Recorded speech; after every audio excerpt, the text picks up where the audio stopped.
Okay, and hello everyone, and thank you very much for joining my presentation today. What I would like to do today is to give you a short overview over what I've been up to while pursuing my PhD here at SSEES. And then in the light of recent events, I would also like to make some quick comments on how my research relates to the latest Russian troop buildup around the conflict zone. I'm dividing my presentation into 3 parts. First, I will introduce an edited volume on the conflict in the Donbas that was published last week, and that provides a good introduction to the topic in general. And then I'll move on to my own research and introduce 2 recent articles that I published on the theoretical foundations of my PhD project. Then I'll briefly talk about a project that is related to the empirical dimension of my work. And then I'll move on into unpublished territory and talk a bit about the current state of my research and about my preliminary findings. And in the end, as I said, I will try to link all this to the current situation. So let's begin with the book. This edited volume, it was published last week, it's still hot off the press, and it is aimed at 2 things. First of all, it's supposed to give an overview of what's happening in the Donbas. And the book is a very good introduction to the topic, even for someone without any prior knowledge. I'll do this introduction now in a very condensed form. Of course, the book does a much more thorough job at explaining the course of the conflict. The situation in the Donbas began to escalate in spring 2014. And the most intense fighting took place in July and August of the same year. This was followed by the first Minsk agreement in September. This agreement included a ceasefire and a rough draft of a peace plan.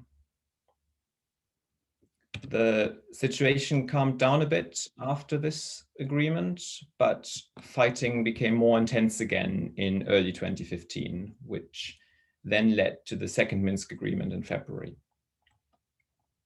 And since then, the conflict has been rather static. The course of the contact line between the conflict parties hasn't really changed in any significant way since Minsk II. And overall, the intensity of fighting has decreased considerably.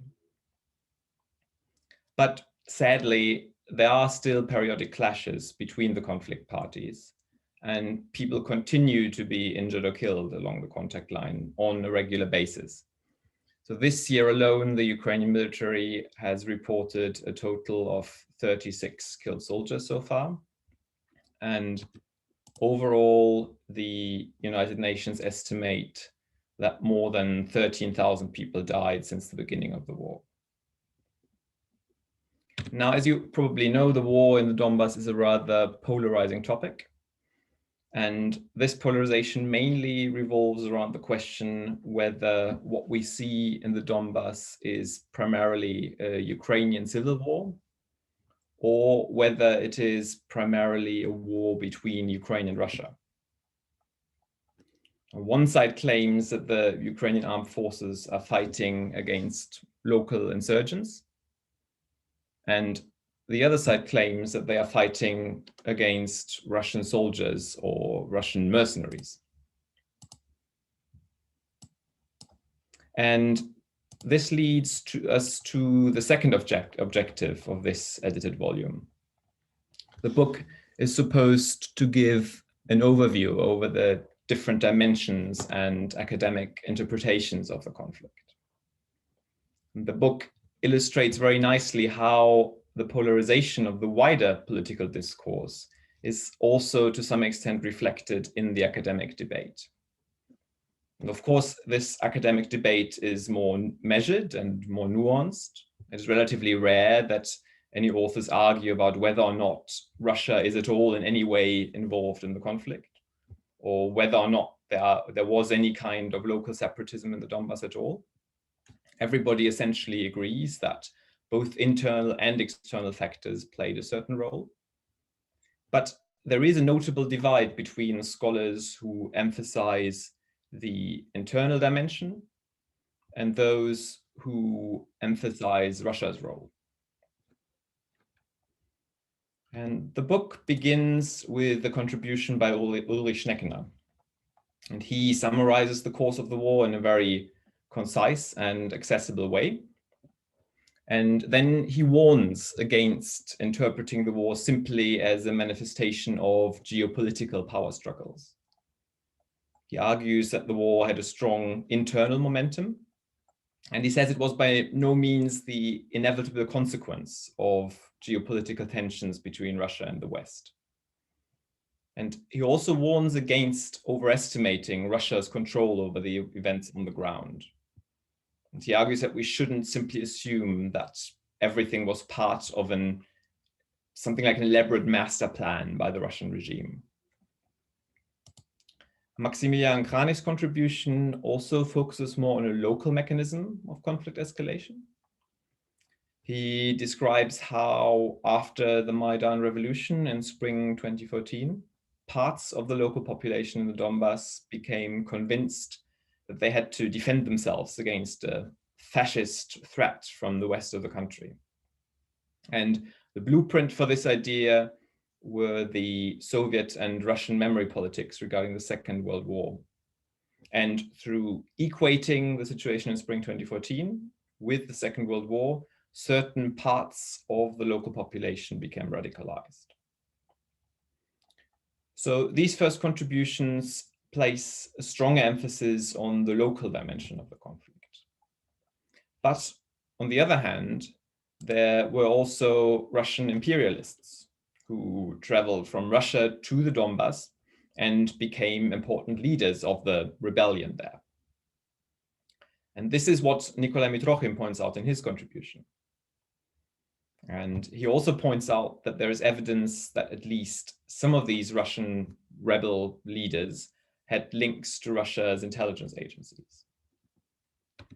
And then Sanshiro Hosaka points out that during the summer of 2014, there is increasing evidence that regular Russian troops start to participate in the conflict. And he actually argues that these troops were responsible for the major part of the violence in the region. So this line of argumentation clearly emphasizes the international dimension of the conflict. Yuri Maciejewski's contribution builds more on these different dimensions, and it extends the catalog of potential conflict drivers with a few additional factors. For example, the actions of local elites or the actions of the local police. And Yuri Maciejewski then carries out a survey among Ukrainian experts who then tried to weigh these different factors against each other.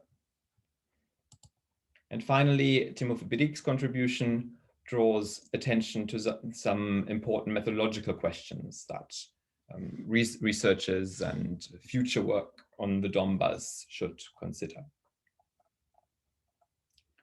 So the book illustrates very nicely the various facets of the events in the Donbas and also the various facets of their academic interpretation.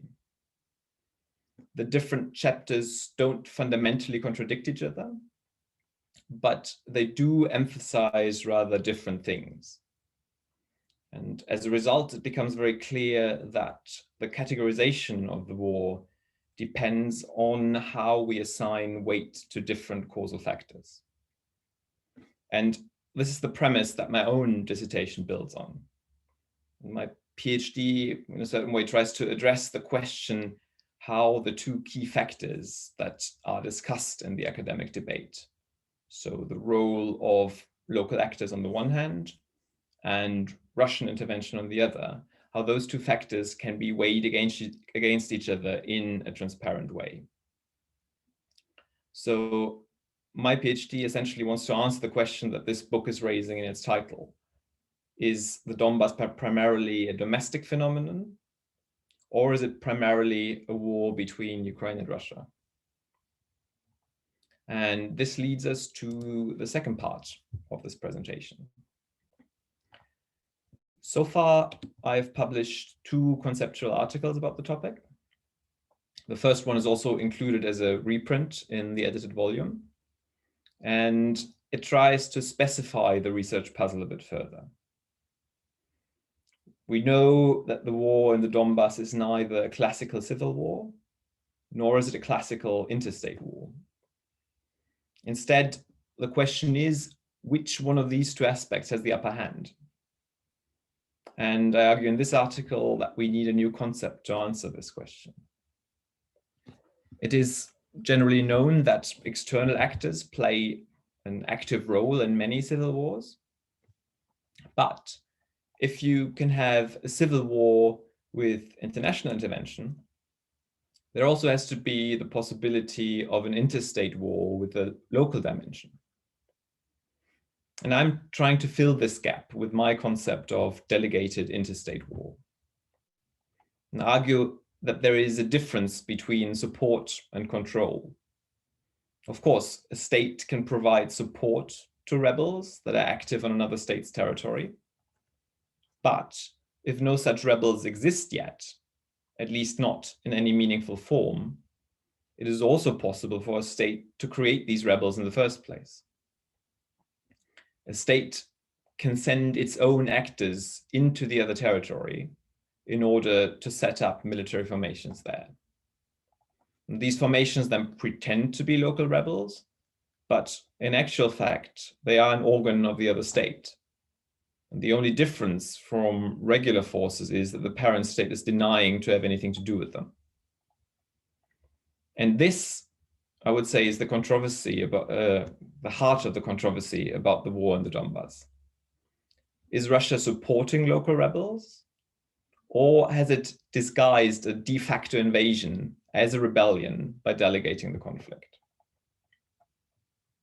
And now you can probably imagine that it is rather difficult to investigate this subtle but very important difference between support on the one hand and control on the other.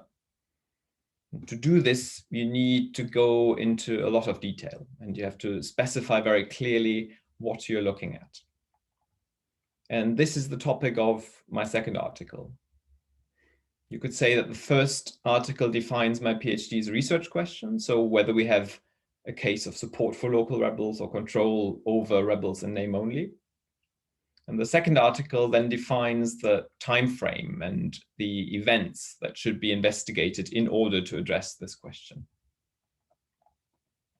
And I argue here that the crucial escalation spiral, which essentially defines the conflict to this day, took place between April and late August 2014. In early April, there were no armed militias in the Donbas. Yes, there was a certain degree of pro-Russian protest activity, but that was losing rather than gaining momentum. So overall, the situation in early April was not actually that different from late February, directly after the Maidan Revolution. And of course, the situation was tense, but at the time, it didn't seem at all like the region was at the brink of war. But then everything escalated rather quickly. And as I mentioned before, July and August 2014 were the bloodiest months of the war to this day. And after early September, after the first Minsk agreement, the war slowly turned into this half-frozen, static conflict that we are seeing to this day. So the decisive escalation process took place between April and August 2014. And then I used conflict escalation theory to divide this time period into 6 critical junctures. And I argue that these 6 critical junctures are the best starting points to investigate whether the war in the Donbas is primarily a civil war or primarily a war between 2 states. So this is essentially the theoretical framework of my research. I'm looking at the question, who is fighting against the Ukrainian forces in the Donbas? Is it local rebels who maybe receive a bit of support from Russia here and there? Or is the Russian influence over these fighters so big that they have turned de facto into irregular units of the Russian armed forces? And the best route to answering this question goes via step-by-step investigation of this escalation sequence here with its 6 critical junctures. But now, how does this work in practice? How is it possible to establish in each of these 6 episodes to what extent Russia was involved in the escalation of the situation? Well, my answer to that would be that the internet actually contains more and better information about these events than many people think. Academic work pays a lot of attention to the problematic aspects of the internet age: fake news, disinformation campaigns, propaganda. And all these things are very important. But focusing on these things also makes it easy to forget that the internet contains actually a huge quantity of extremely useful primary sources. And I would argue that academic research could make better use of this open source intelligence, as it is often called. And a good example to demonstrate this is a project in which I was able to participate 2 years ago. And at that time, I worked with the Forensic Architecture Research Agency on a project that was gathering evidence for Russian involvement in the Battle of Ilovaisk. And this battle played a decisive role in the defeat of the advancing Ukrainian forces in August 2014. And because of that, it is a decisive component in this final critical juncture in my escalation sequence. And in the context of this battle, there is very clear evidence for a large-scale Russian military intervention. There are photos and videos of tanks of a specific type, which was only used by the Russian military at that time. And these photos and videos can be geolocated to places in the surroundings of Ilovaisk. The same is the case for photos and videos of captured Russian soldiers. Some of these soldiers had profiles on social media on which they very clearly showed their affiliation with the Russian armed forces. And others appeared on Russian state TV after they returned from Ukraine. But maybe the most important evidence comes from Google Earth.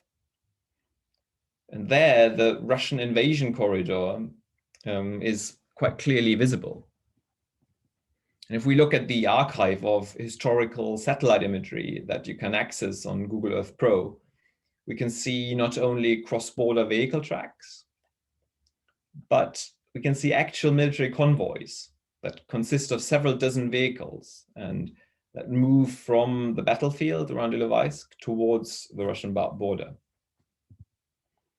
So we collected all this evidence, we described it, and then we published it online on an interactive cartographic platform. You can see the link here, and you are warmly invited to have a closer look at that platform at some point.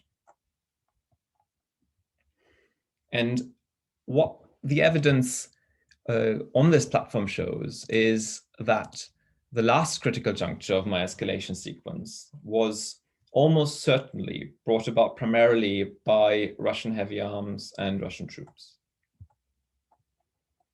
Now, as part of the further empirical work on my dissertation, I have also already had a close look at the other 5 critical junctures. But this is where we are leaving published territory. I've had a good look around for evidence. I've also already written initial drafts of most empirical chapters, but going over the whole thing again, revising it and double checking things will probably take at least the rest of this year. So what I'm presenting here are provisional conclusions from a work in progress.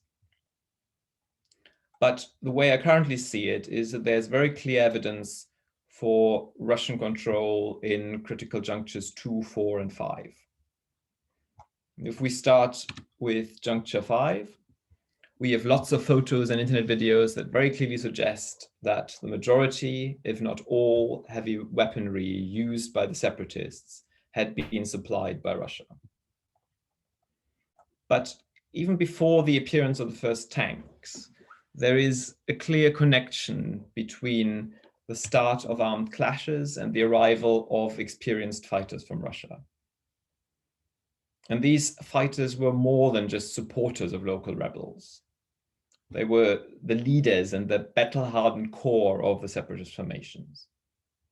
And that starts with the occupation of Sloviansk and Kramatorsk in April and continues in Donetsk in late May and in Luhansk in early June. And the best evidence in this context is often the testimony of fighters and separatist leaders themselves. And some of them have been surprisingly open about their Russian citizenship, their combat experience in places like Transnistria, Chechnya, or Georgia, and about their leadership role in the separatist formations. Of course, these people always claim to be volunteers and deny that they were acting on behalf of the Russian state. But this is rather unlikely, given that there's actually a lot of evidence linking some of them to Russian state structures. And in the end, it doesn't even really matter that much if there was an explicit order coming out of the Kremlin, or if the Russian leadership was essentially just sitting back because they knew that the relevant actors knew what was expected of them, even without a formal command. Either way, the entanglement of Russian state structures in all of these episodes of the conflict is large enough and well documented enough to speak of Russian control over the separatist formations. But in the case of the other two critical junctures, the evidence is much less clear. There are some indications that even the very first activists who stormed buildings in Donetsk and Luhansk in early April were to some extent supported from Russia. And I mean, needless to say, they were, of course, very much encouraged by Russia's annexation of Crimea. But this evidence is just not strong enough to say with a high degree of confidence that this episode was also a case of Russia-led pseudo-rebellion. And the same is the case when it comes to the fighting in Mariupol in April and May. Now, however, and this is very important, these two critical junctures were relatively harmless compared to the others. I mean, yes, the first building seizures in Donetsk and Luhansk, they created a basis for the further militarization of the conflict. But they themselves didn't directly involve militarized violence yet. It took almost 2 more months until actual fighting reached Donetsk and Luhansk. And as I mentioned, this fighting only started then after the arrival of experienced fighters and commanders from Russia. In Mariupol, on the other hand, the whole thing was over in mid-June. The separatists failed to consolidate control of the city, and in the end, they were arrested or forced out of the city by Ukrainian security forces in a relatively bloodless operation. So if we look at the case of Mariupol, it seems rather likely that the whole story would have ended in a similar way in Donetsk and Luhansk if Russia hadn't escalated the situation further. So to sum up, I would say, yes, there was a certain domestic potential for violence within the Donbas. However, it is extremely unlikely that a local conflict, so a conflict between domestic separatist forces and the Ukrainian military, that such a conflict would have ever got anywhere near the level of violence that the region actually went through. And even if we assume a certain degree of Russian support for the separatists, it is still highly likely that such a Russian-supported local conflict would have ended by early summer 2014.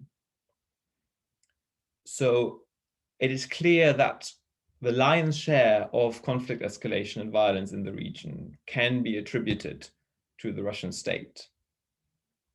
And on that basis, I would argue that it is absolutely appropriate to speak of a Russian-Ukrainian war in the Donbas. But what does this mean now for the current situation? I mean, first of all, it means that Ukraine has reasons to be worried. Yes, it seems that Russia is now reversing its latest troop buildup along the Ukrainian border. But the experience of 2014 and 2015 clearly shows that in general, Russia is prepared to invade in order to achieve certain tactical goals. But at the same time, the experience of 2014 also shows that the Kremlin is not completely unhinged and that it is, at least to some extent, following a certain cost-benefit analysis. After all, Russian troops didn't go on to capture Mariupol and other parts of the Donbas during the August 2014 offensive. And they didn't move beyond Debaltseve in February 2015. But the problem here is that it is difficult to know for sure how decision makers in the Kremlin assess these costs and benefits. For the moment, it seems the Kremlin decided that the costs of a new escalation aren't worth it. But if the political situation in Russia and Ukraine changes, maybe even in ways that aren't obvious to external observers, this cost-benefit analysis might change as well.